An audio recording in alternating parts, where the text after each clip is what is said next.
সংবাদে প্রকাশিত হয় মালদা জেলার গাজল ব্লকের 2 নম্বর অঞ্চল মালপাড়া এবং মাহালিপাড়ার খবর।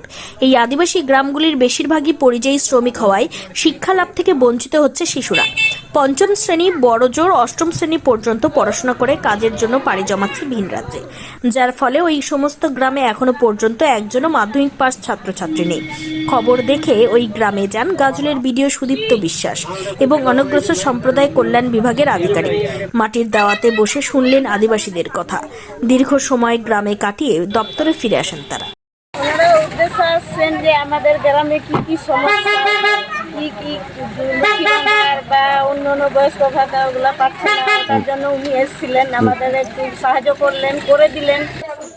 আজকে আমাদের এখানে ভিডিও স্যার এসেছিল। বিষয়টা হচ্ছে আমাদের এখানে লক্ষ্মী ভাণ্ডার, বিধবা ভাতা এগুলো মানে কোনো সুযোগ সুবিধা পেতাম না। তো ভিডিও সাহেব নিজে এসে আমাদের সাহায্য করে গেলেন।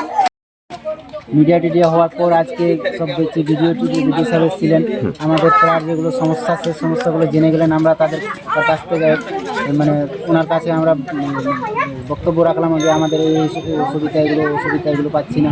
ওখানে গিয়ে দেখলাম গতকালে একটা নিউজের ভিত্তিতে আমরা গেলাম মাহালিপাড়া, এই গাজল 2 গ্রাম পঞ্চায়েতের আন্ডারে পড়ে। গাজল 2 গ্রাম পঞ্চায়েত ওই অংশটা একটু পিছিয়ে পড়া আছে।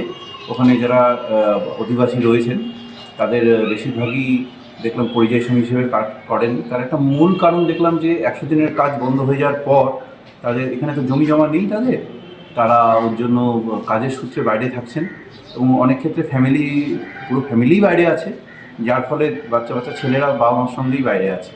আর যারা এখানে থাকেন তাদের ওয়াইফরা এখানে আছেন, তাদের ছেলেমেয়েরা পড়াশোনা করে, বাচ্চা ছেলে আছে পড়াশোনা করে। কিছু সমস্যা ছিল, সেগুলো সমাধানের দ্রুত ব্যবস্থা করছি আমাদের তরফ থেকে।